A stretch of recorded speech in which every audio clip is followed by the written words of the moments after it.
Penguin Random House Audio presents Goddess Complex, a novel by Sanjena Sathian.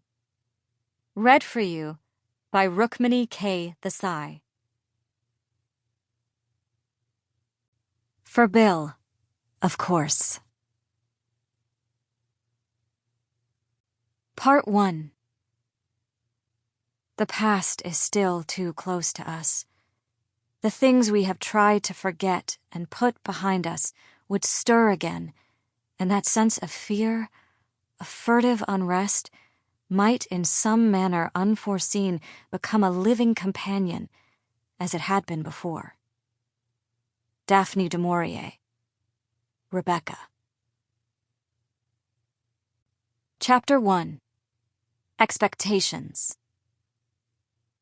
It began innocuously enough, with a text message from an unknown number that arrived while I was soaping my armpits in the ladies' room of the New Haven train station. So you and Kay are back in town. I presumed that the sender had seen me lugging a forlorn expression around campus recently, where I was, in fact, back after a long spell away. Possibly we had even brushed past each other on the train platform moments earlier. I glanced over my shoulder quickly, as if some figure might materialize from one of the Pepto-Bismol pink toilet stalls. Then I stood, very still, for perhaps half a minute. All was silent.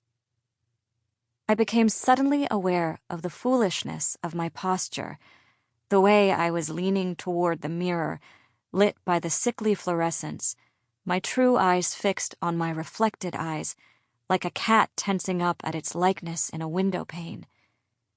I shook off the chill that had run down my neck at the sight of the initial K. There had been nasty, disjointed flashes like this all year, as acquaintances whose names I could not remember, whose faces I failed to place, crossed streets or cafes to say hello and, inevitably, ask about Killian. He was, after all, still legally my husband.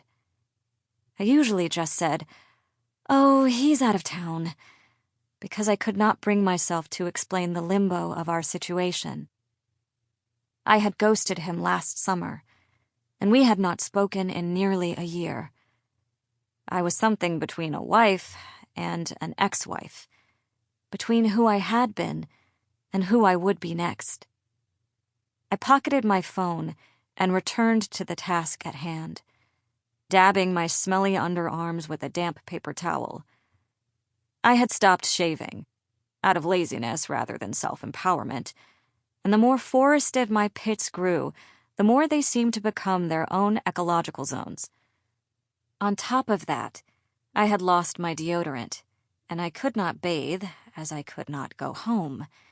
It was commencement weekend on campus, and in order to escape the celebratory crowds of smug families and promising graduates who would emphasize, by contrast, my own pompless circumstances, I'd Airbnb'd my place to some undergrad's parents and fled to my friend Leah's in Brooklyn. My stay had begun pleasantly until, after I'd poured the $4 wine I'd brought as my keep, Leah coyly pushed her glass aside and announced that she was expecting. Expecting what? I asked absently, thinking of a piece of mail or another guest. Expecting.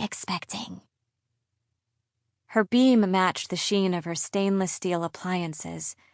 Leah and her husband Gore had recently bought a 2-bedroom condo in a new construction high-rise in Dumbo. All the appliances seemed straight out of plastic wrap. I felt like a mannequin in a showroom.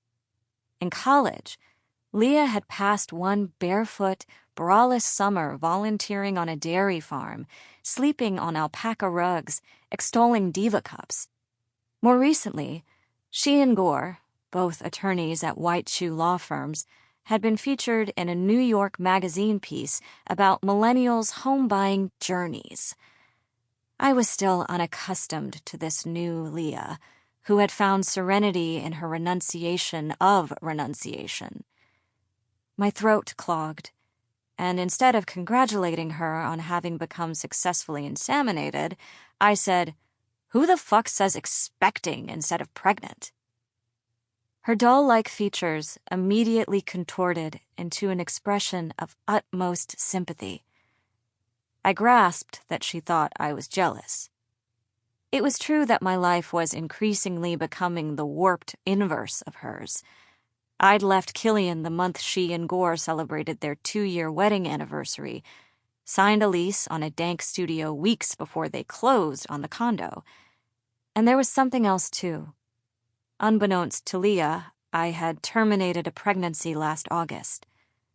The pregnancy had transformed what had once been my ambivalence about childbearing into a certainty.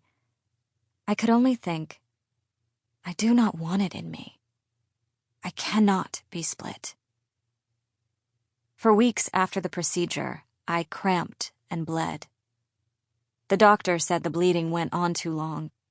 My womb, she deadpanned, had relaxed too much. So no, I did not envy Leah's forthcoming rascal. If I coveted anything about her life, it was the glow of comprehensibility that surrounded her. Once, I too had made sense, but of late, I was becoming less defined. I seemed to have abdicated my birthright citizenship to the nation of marriage and mortgage and motherhood, and beyond its borders lay uncharted terrain. I did mourn something after the procedure, not a specifically rendered unborn child, some slow-mo picture of a dark-haired creature soaring higher and higher on a bright red swing. I had not contracted Killian's childhood Catholicism.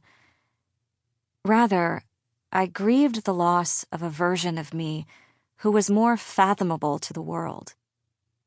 Had I told Leah about the abortion, she would no doubt have glanced, pro forma, at the pink "I'm with her" mug on her trinket shelf, assuring herself, that she bore no judgment. But I feared that everyone I knew had suddenly inherited a capacity for love that I lacked, and I was certain they believed that I was missing out on the fundamental mystery of humankind. So I kept my choice to myself. I tried again. "Wow," I said. "Your baby will be so cute." Leah bit her lip. I asked whether she and Gore planned to hyphenate Wojciechowski-Gregorian. Her palm flattened against the gleaming black countertop like she was massacring a large bug. "I guess I never told you. I took his name." She stood abruptly and went to dump her wine in the sink. With her back to me, she began to loop a lock of her blonde hair around her index finger, turning the knuckle paper white, cutting off circulation. She was nervous. "No. Or yes," I agreed. "You never told me." "I knew what you would say."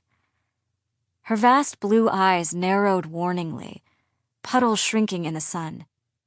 "And before you say it, there are a lot of reasons people change their names." Leah enumerated them. Being closer, forming a clear family unit. Anyway, what was feminist about being forced to choose between her shitty father's unpronounceable surname and her very nice husband's? I pointed out that my name is Sanjena Satyananda, and Killian's is Killian Bain.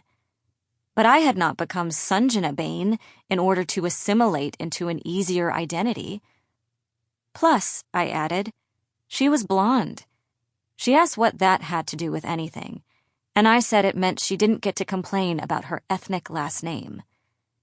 Things escalated from there, and in the end, discovering that my dearest, oldest friend had remade her legal identity without informing me led me to snark something half-baked about the ethics of reproducing in the face of climate change. Leah burst into tears, which, while not unheard of in our 18 years of friendship, made me seem especially cruel now that she was crying for two.